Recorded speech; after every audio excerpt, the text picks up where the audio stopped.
in college, doing his stay over here. That's going to remain a secret. Dr. Thomas, if you can do me that favor. So how many of you with me are saying we are happy to have Dr. Thomas and may God use him mightily throughout this Sabbath day. Pastor, we welcome you and we're so happy to have you at United.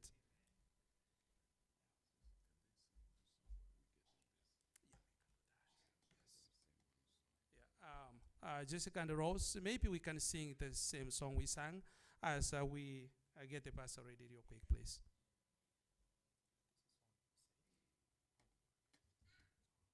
Maybe the first stanza, last stanza. 119. We can stand.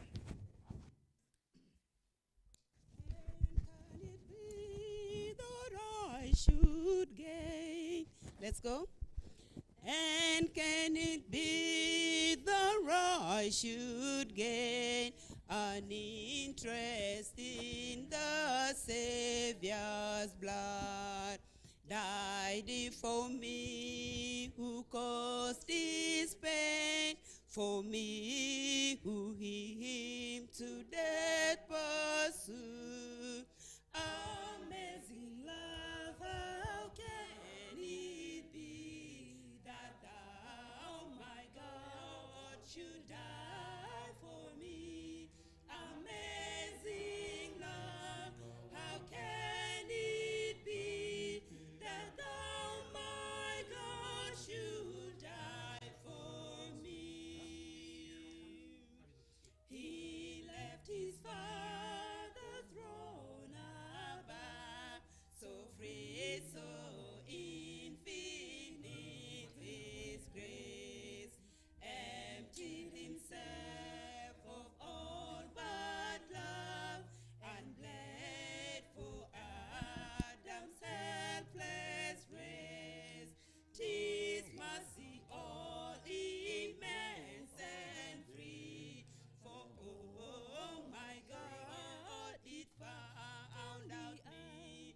Amazing love, how can it be that thou, my God, should die for me? Amazing love, how can it be that thou, my God, should die for me?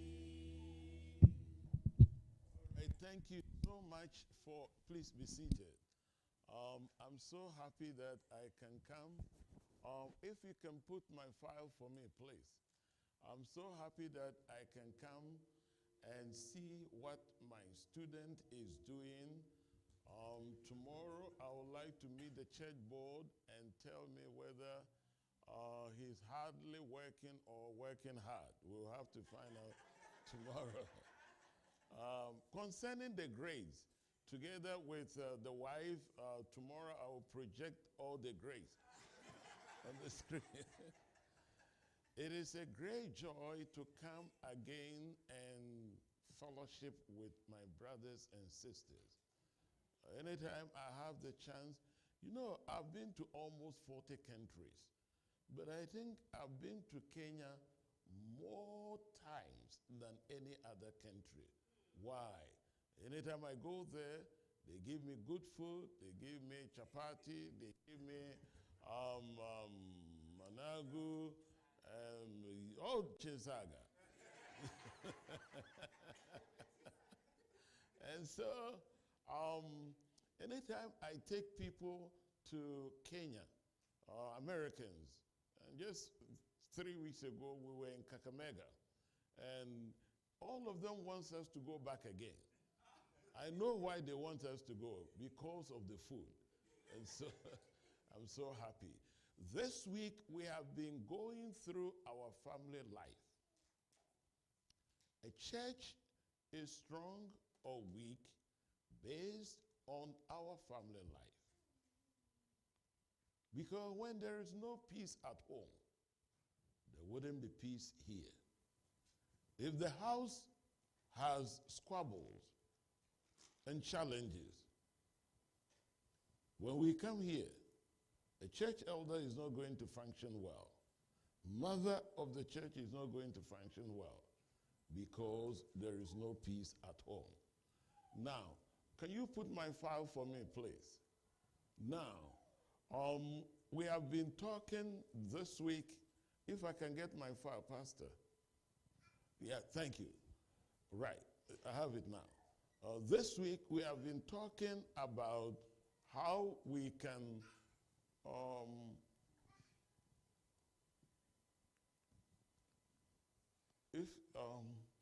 Pastor, if you can get it going for me. This week, we have been talking about how if our marriages are good, and I know your home is good, but we've got to move it from being good to great. And you remember all that we have done this week, our theme has been from good to great. Because if we don't move it from being good to great, a time will come, you and I will have no reasons of living in that marriage. That is why it is important that our leaders, our pastor, and the elders in the family life department chose this week so that it can be a lesson for me and it can be a lesson for you. Let me take a moment and review what we did yesterday. Yesterday, we talked about marks of a great child.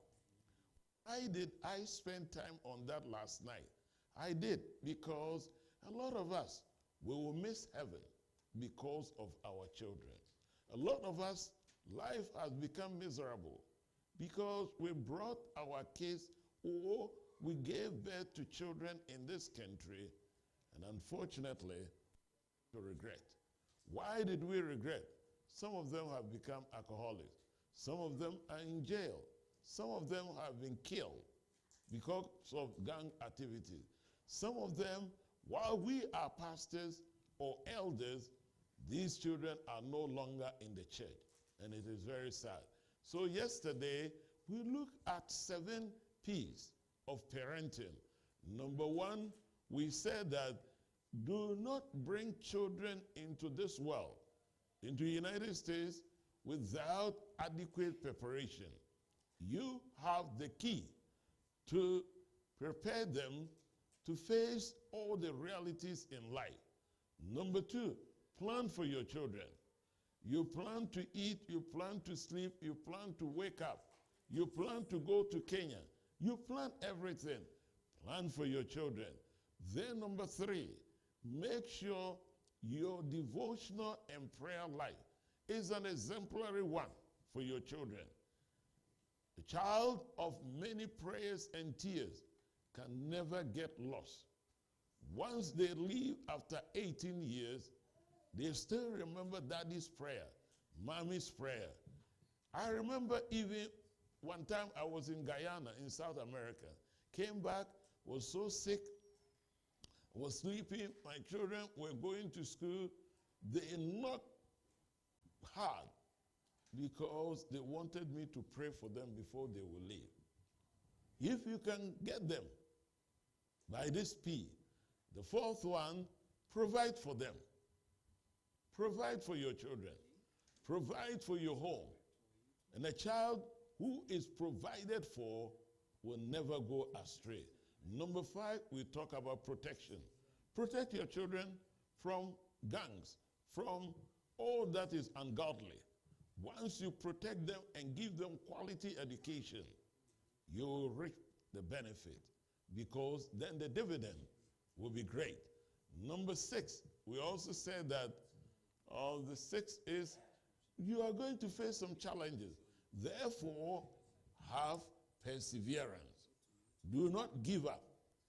Even your stubborn child, don't give up on that child because one day he will come back to Christ. Then the 7th one that we did yesterday is have patience. Yesterday I was telling you of my visit to a place in Ghana called Volta region. And they were saying something. And it was a proverb that with patience, one can catch an ant, dissect it, and arrive at its intestine. This is something impossible. But with patience, there is nothing that you cannot do for your family. Now, I was talking to your pastor, and he said, because the young people, the young adults, all of them are going to be with us, then I shall handle this topic. Even if you are married, I want us to go through this so that you can use it to guide those who are not yet married. Through that, they can also use it to make a decision. So tonight, we're going to talk about how to get a great life partner. A great life partner. Back to Jim Collins. Jim Collins and his group, they sat down, they wanted to find out, why is it that good companies today, they are out of business? Just now, when I went to Kenya, I wanted to buy lemongrass tea because I love it and bring it to United States. And I remember I used to buy them either Nakumat or one of the big stores, Uchimi or something. Yeah, but then they told me that either Nakumat or Uchimi is out of business. Yet, in the 90s, when I used to live in East Africa, anytime I go to Kenya, it was a big store. Good as they were satisfied and never made any effort. And today, they are out of business. Look at Safaricom. That came recently. But because they are not satisfied of being a good company, Safaricom has moved from being good, and now they are a great company in Kenya. The same way, Jim Collins discovered that if you just sit there and do nothing about your married life, we are doing family life, we are studying about family life, you feel that you are self-satisfied, my home is good, my husband is good, my wife is good, you do nothing. Jim Collins says, a time will come you go out of business. That is why today you have to make all efforts. Move it. And Jim Collins concluded that, look, good is a C grade. Better is B grade. Best is B plus. Great is the A grade. And that is what you have to aim at. Therefore, tend this. And then ensure that great is your number one. Best, you pass it.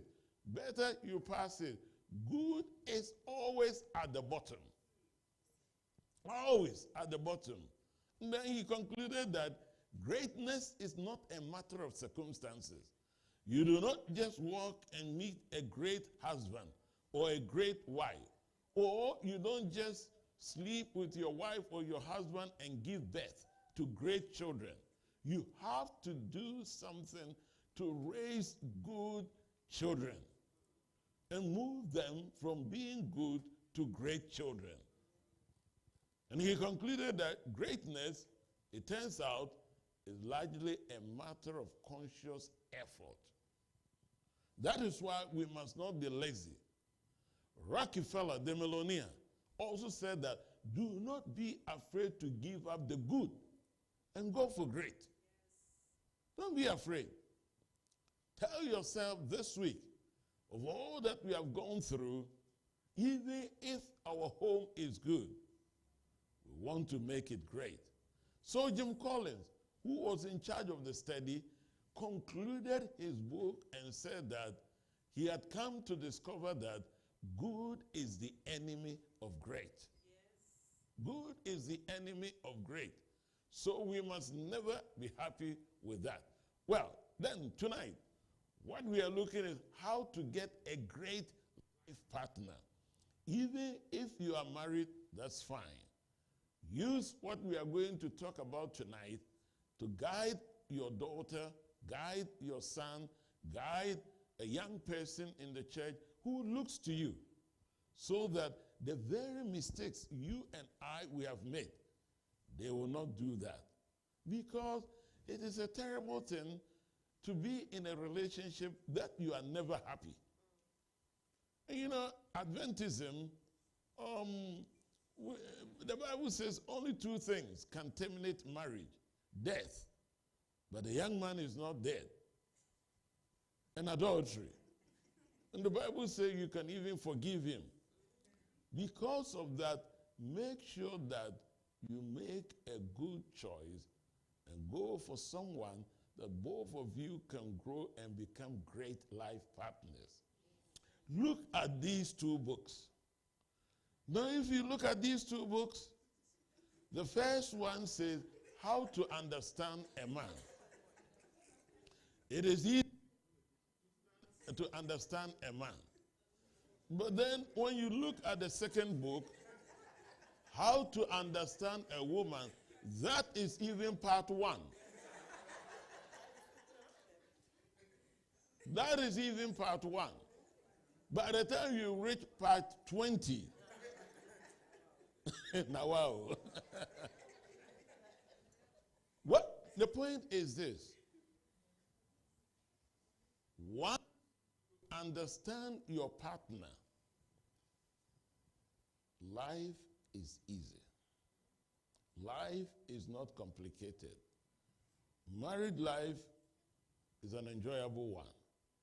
I always tell my listeners that if you want things to be complicated, it will be complicated for you. If you want everything to be simple, it will be simple for you. That is why, can somebody fix it for me? Thank you so much.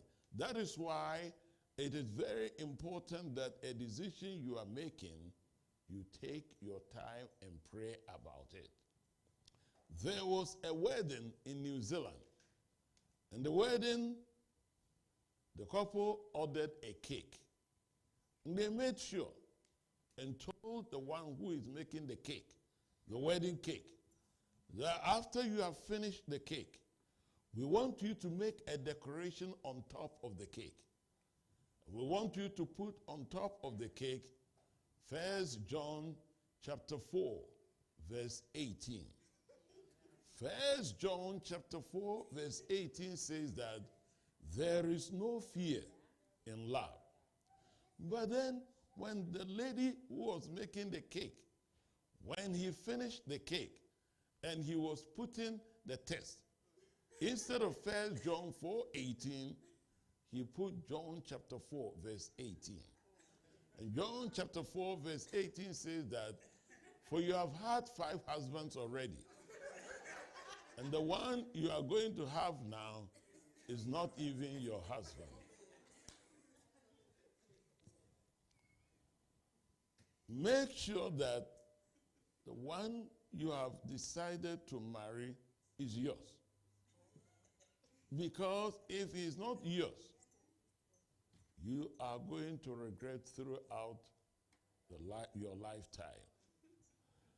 There was a man who used to work for President Clinton. His name was called William Galston. And Galston worked at the White House. And Galston said something which I've always been telling my children. Galston says that you need to do 3 things in this United States to avoid poverty.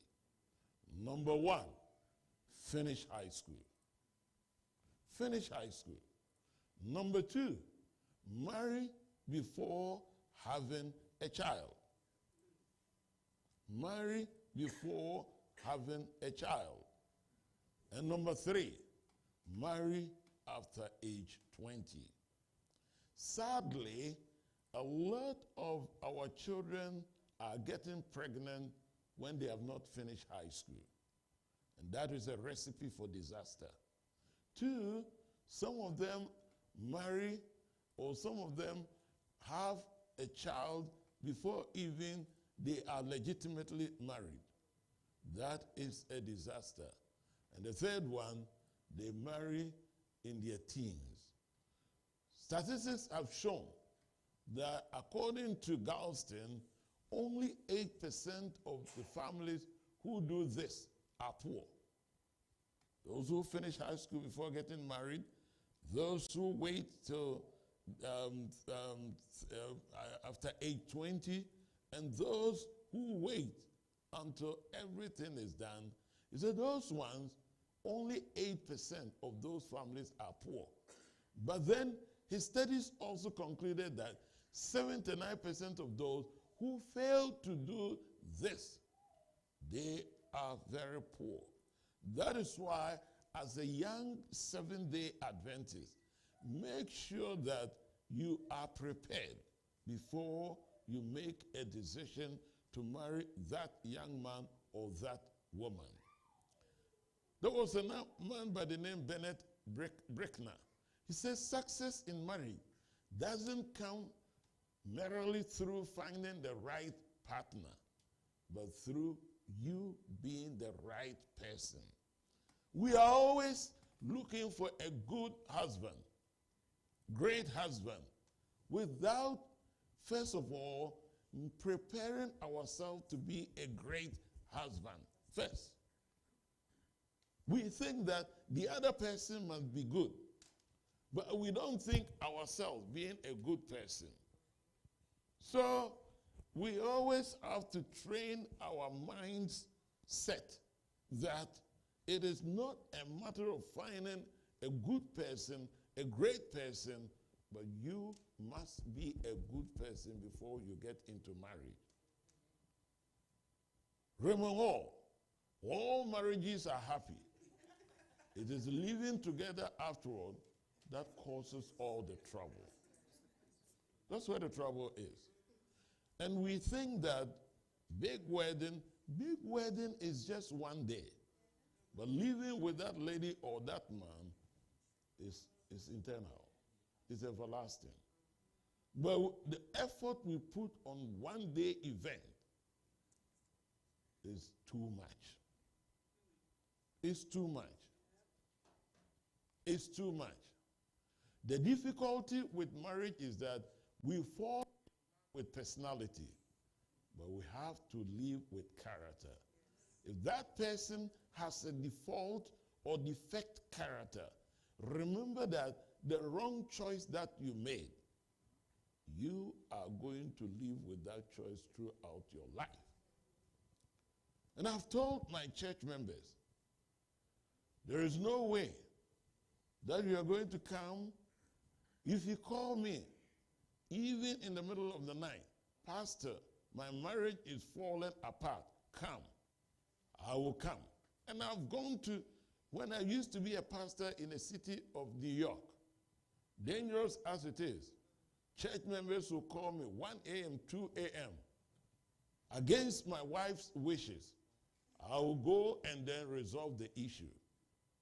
It is my duty. But then I've told them that if you made wrong choices, wrong decisions, and fail to prepare, and you get into marriages, and tomorrow you call me to come and help you to dissolve it, I am not coming. Because God himself said, I am the Lord. And I hate divorce. If God hates it, who is Pastor Jared to come and terminate it? Who am I? That is why no one is going to help you to terminate your marriage. But if you want us to help you, we are ready to do that. You know, there is a story about Isaac and Rebekah. And anytime I read that passage in Genesis chapter 26, verses 34 and 35, the Bible says, you know, they have two children, you remember, Jacob and Esau. And the Bible says that when Esau was 40 years old, he took as wives Judith, the daughter of Beeri, the Hittite, and Basmath, the daughter of Elon, the Hittite. Now, you know the Hittites. They were Canaanites. They were idol worshippers. And Esau moves from God's home and marry somebody who is not qualified. And verse 35 says, and they were a grief of mind to Isaac and Rebekah. In fact, when you look at the other version, they say they were a source of grief to Isaac and Rebekah. The New Living Translation says, but Esau's wives made life miserable for Isaac and Rebekah. The English Standard Version says, and they made life bitter for Isaac and Rebekah. Why am I bringing this? If you have a son, you have a daughter, he or she gets into a marriage relationship. If we don't guide them, all the mistakes that they are going to make, whether we like it or not, you as a parent, you will suffer the consequences. That is why it is important that we all go through some of these lessons, guide our young people, guide our sons, guide our daughters, so that they make the right choice, the right decision. You don't want in your old age to handle these things. And every day you are called upon to deal with these things. Sometimes you don't know whether to support your daughter or your son or support his wife or her husband. Then you are caught in a situation that you don't like. Last Sabbath, my second son, who is a pastor, was ordained. And something strange happened. During the ordination, it was a park hall, a park church in Cincinnati. And when the program was over, he decided to give a vote of thanks and thank everybody. Then to my surprise, he said, well, there is one person that I would like to thank very much. And then she called a young lady in the congregation and said, I've known this lady for 6 years. We have been dating for 3 years. We have been studying marriage. And today, I want to call that lady who is going to be my wife in future. Then to our surprise, my son called the girl. And the girl walks out of the congregation, comes, and then proposed to that girl. Proposed to that girl. Propose.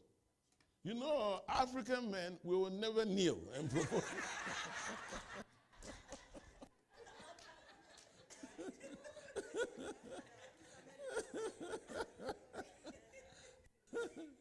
But you see, he is not an African man. He is from a Ghanaian parents, but the mentality is an American mentality. Because for a black man like myself to look at the face of his wife and say, I love you, that is impossible.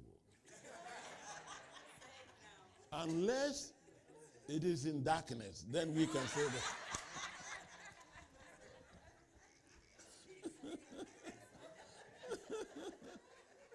Well, Kenyan men who are here, please admit it.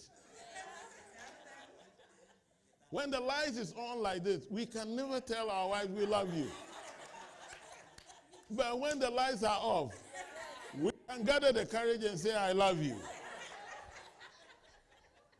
Now, my son and everybody was shouting last Sabbath. I was sitting in front with my wife. You know, she had been planning this with my wife without my knowledge, which is okay. The girl is also a pastor's daughter.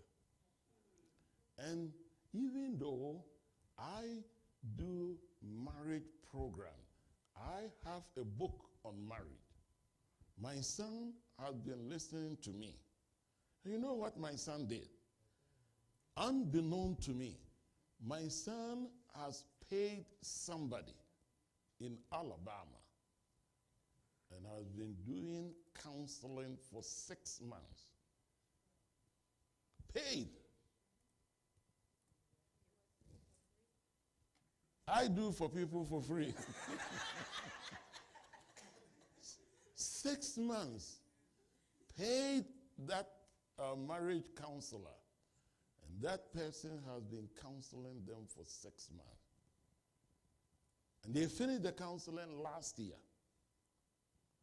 And after the counseling, he said, I think I'll go ahead and marry this girl. You know what? Pastor Jared will tell you, most of the people who come to us, by the time they come to us, they have already made their plans. Family life, you know about it. You can't stop them. Took my son 6 months. 6 months later, he said, based on what I've gone through with this lady and the studies, I think I can go ahead. And in the presence of the young man almost turned the ordination into a wedding. If you watch the video on YouTube. And I think that do not come to us as family life or as pastors and tell us that I'm going to marry this woman. Come. That you want to seek counseling. If the two of us can marry. And even finish the counseling months before you even set the wedding date.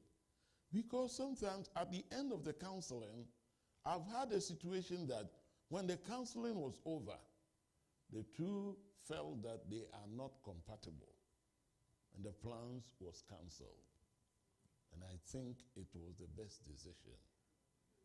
Now, you don't want to go through the experience of Isaac, that what the son Esau did made life better for the parent. You want to ensure that you are doing the right thing. Genesis chapter 2 verse 18, God said, it is not good for man to be alone. If it is not good and somebody is coming into your life, that person must come and make life good. And then the two of you, you make a decision that as we stay together, we will move it from being good to being great. Marriage is honorable according to the Bible. If a marriage you are entering is not honorable, if the man or the young man is asking for sex to begin with, then you know that it is not honorable. Number two, remember that what you are going to do, it is a permanent union. You do not go in and then come back tomorrow and tell Pastor Jared and family life leaders that, I can't. It is a permanent bond. Number three, you must be intimate. I know we African men, we are not that romantic. But in spite of our weaknesses, because we cannot even call our wives honey, we can't. But we love you. We love you. Men, is that right? We don't show it, but we are there. We are there. Elder, we are there. Even though they are saying that we must show it.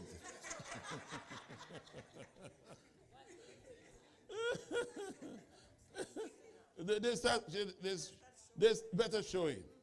Tomorrow, Divine Service, I have some medications for them. Don't worry. Let them also know that it is meant for procreation. Because if we are not careful, one day your daughter will bring another girl and say, this is my husband. Or your son will bring another guy and say, this is my wife. You don't want that situation to happen. Number 5, it can only be dissolved by death. And number 6, it is meant for sexual love. Number 7, the relationship you are going in must be centered on love and obedience. Must be centered on that. That is why it is important that that marriage must be worth of Jesus' presence. There was a young man and a young woman. They had their wedding, and they decided to take the train and go to Florida for their honeymoon. By the way, I have been married 30-something years, and I'm yet African man. I'm yet to go for my honeymoon.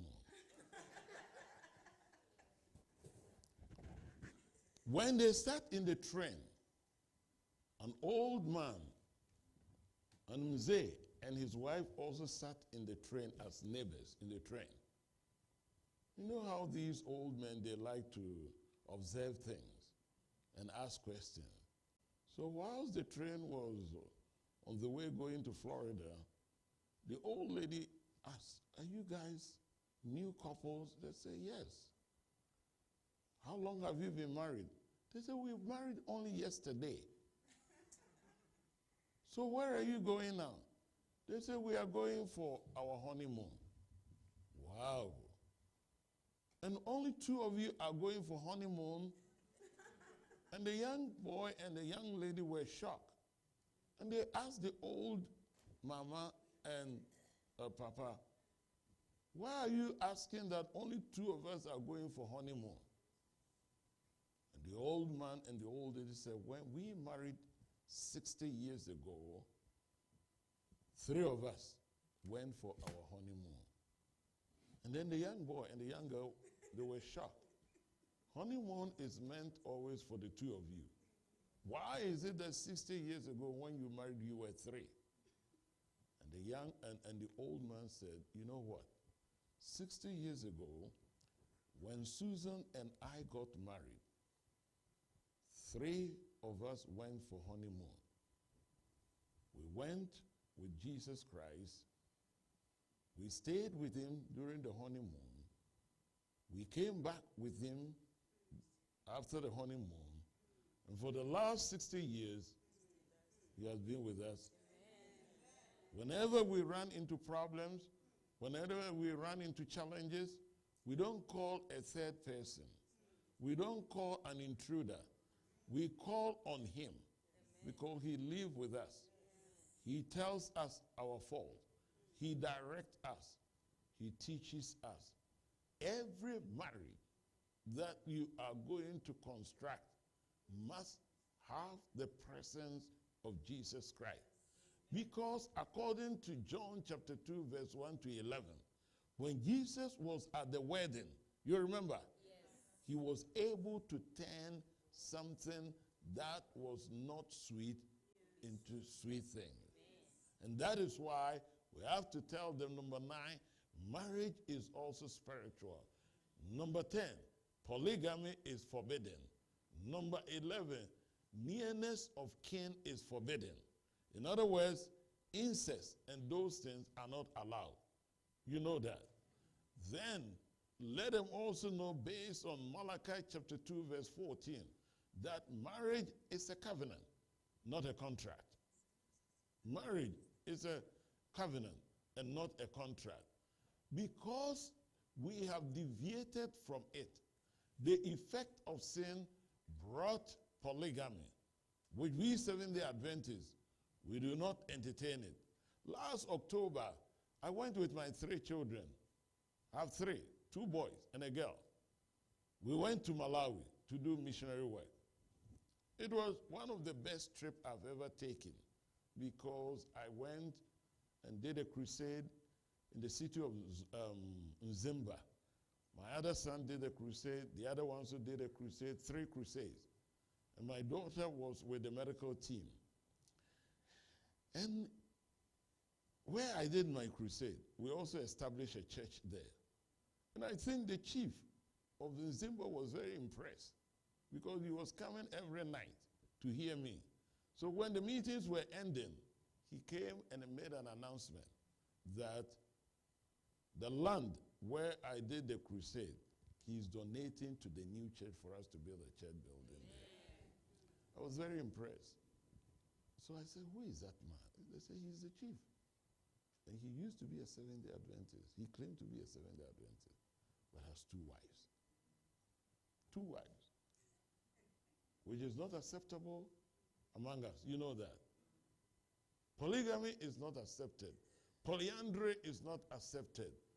Impurity of thought in the marriage is not accepted. Incest is not accepted. Divorce is not accepted. And homosexuality. Unfortunately, and just today I read it in the news, United States is putting pressure on Uganda. You heard about the story.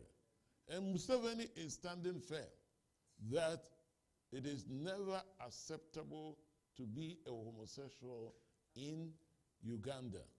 And U.S. is threatening that all AIDS will be cut off if they don't accept homosexuality as a lifestyle.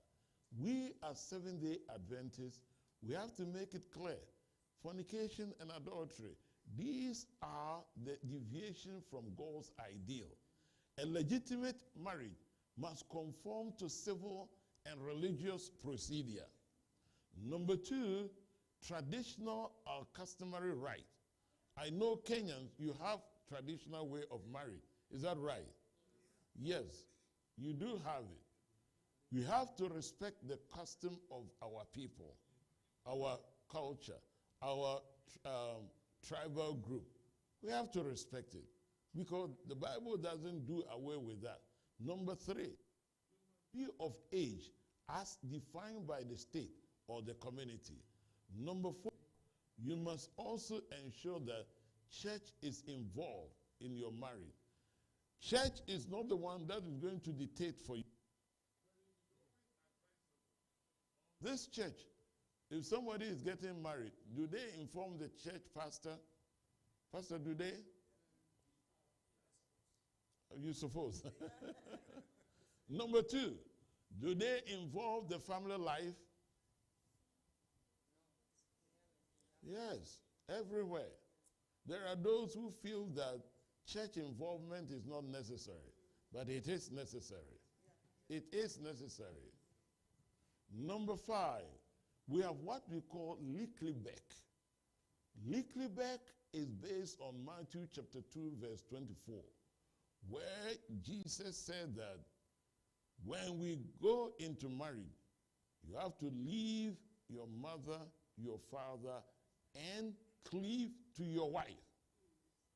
Those who get married and allow mama, daddy, in-laws to control the marriage, they are creating problems for the marriage. So for Lickleback, 1, based on Matthew chapter 2, verse 24, once you marry, you leave and join your wife or your husband and have your independence. Then you cleave to your wife or your husband. Then the two of you, you become what? One. Then after you have become one, living needs to be complete. You move to a new home or apartment. There must be no emotional detachment. Independence. Living means you are independent now. Independent now. I'm not saying that disown your parent. My mother-in-law came and lived with us in New York for 12 good years. Never went back to Ghana until one morning, Saturday morning, we found her dead in the sofa. I was able to live with her. It all depends on how you and your wife or your husband, you plan your thing. Because we have had some mothers, when they came here, they came and destroyed the marriage. I'm pretty sure that Kenyans, you don't have that situation. But we have had a lot. Living needs to also be, you have to have financial dependence, not upon parents. And then no parental control, and no in-law interference, and friends interference. A lot of marriages are not there today because we allow a third person. And third persons, they get into our relationship. First, they come with good intention, but at the end of the day, they destroy it. That is why we have to make it very clear. Exodus chapter 20, verse 20 says we must honor our father and mother. But that doesn't mean that we should disown them. We should keep them out of our marriage. But leaving doesn't mean we are abandoning them or we are doing away with them. Then we come to cleave. Cleave from Genesis 2:24 means we have to stick to or fasten to or join. So once you are married, join your wife, join your husband, move from your parents' home and establish your own home and hold on to your home. After leaving and cleaving, husband and wife become permanently glued, wedded, joined together. And the marriage vow says that for better, for worse, and because better for worse, you have to understand that what you have gone for it, you have to abide by it. Becoming one flesh means the couple, they walk together, they stand together, they think together, they do everything together. Now, let's look at, I have 5 more minutes. Your pastor gave me up to 8:30, and I'll be an obedient preacher. When you are entering into marriage, preparation, Benjamin Franklin says that anyone getting into the marriage, keep your eyes wide open before. But after the marriage, half shut. Why? Because after the two of you get married and you go home, you are going to discover certain things that you didn't see. And you just have to close your eyes and live with it. Because that lady, when you were dating her, you didn't know that all her legs are bad. But because she wear a long, like yours, the day that you got married and that lady, you saw her on the bed, you said, Abba, what is this?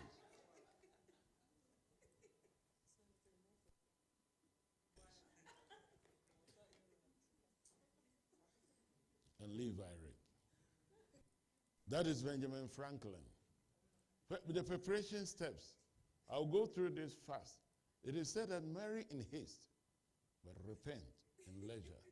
That is why it is not good to get into marriage in a hasty way. You will live to regret. Never ever enter into marriage in a haste. Make the necessary preparation. I talk not because he's a saint, but I think what my son did is something that impressed me. In spite of all that I've told him and all that he has seen videos on YouTube and Facebook, he also went to another person to get counseling. And counseling for 6 months and preparing. Pastor Jared, if somebody is going to marry in your church, how long do they have to go for counseling?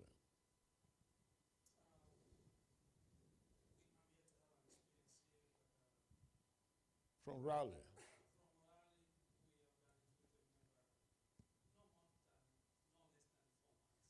Less than 4 months. 3 months is at least good. At least you are not going to cover everything. There was a man by the name Ayikwe Ama, a Ghanaian, who wrote a book, and he entitled the book, The Beautiful Ones Are Not Yet Born. Sometimes young people, they think that this woman, if I don't marry her, or I don't marry this young man, that's the end of my life. But Ayikwe Ama says, don't worry.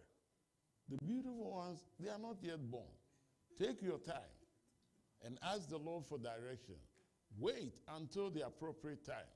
Ellen White's recommendation is that let every step that you are taking characterized by modesty, simplicity, sincerity, purpose. And if you do that, the goal is that you get into a marriage to please and to honor God. Please and honor God. I've had the unpleasant experience of coming to my congregation, calling for business meeting, and disfellowshipping our organist, our pianist, our choir leader, our Sabbath school superintendent, because they were in a haste. And in a haste, impregnated the lady, which is against our church policy. That is why, take your time so that at the end, what you are doing to honor and to please God and not yourself. Again, seek advice from God-fearing parents. Seek advice. 2, open to them your plans and hopes. My son is always talking to me about marriage, even though I know he talks more to the mother, and the mother also keeps me abreast. And last Saturday, when in the presence of all these conference presidents and the rest, he made a proposal to that lady. If I show you the pictures of my wife was so excited because the son has followed something which is good.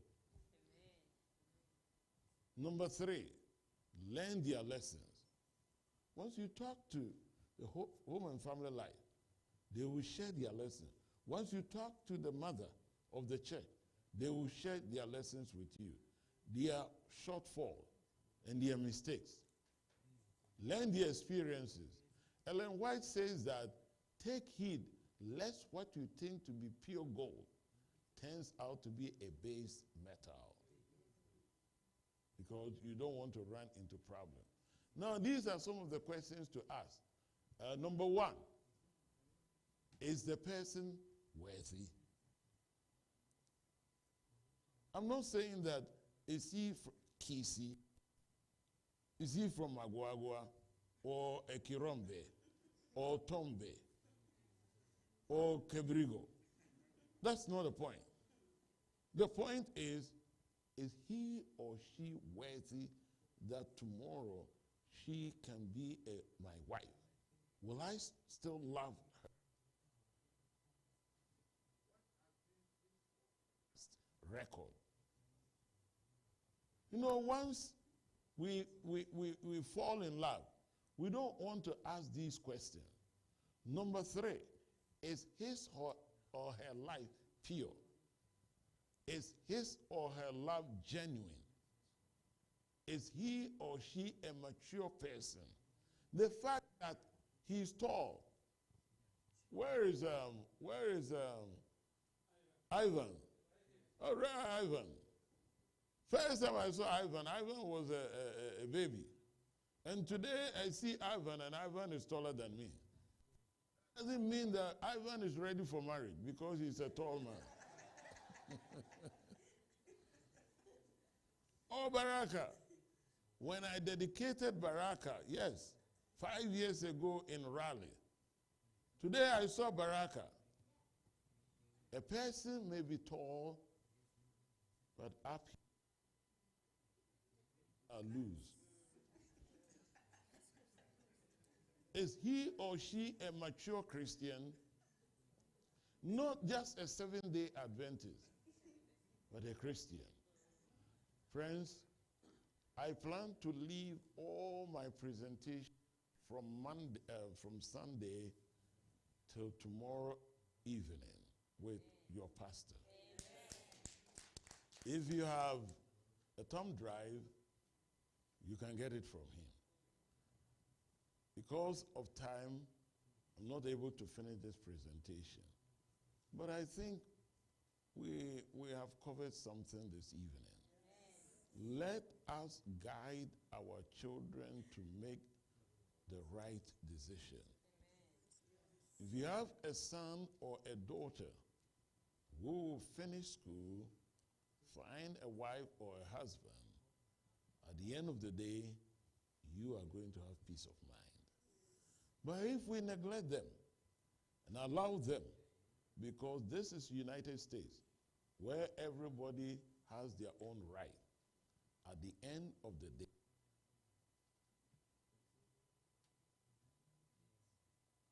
bless you, and you have a good evening.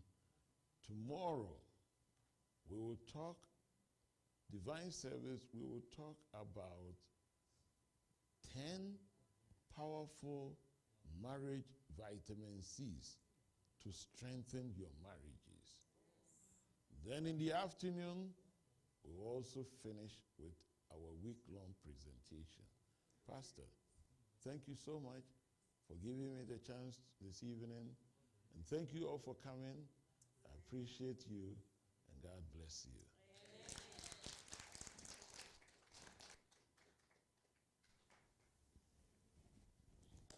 Well, we had it for ourselves. We've been waiting for him.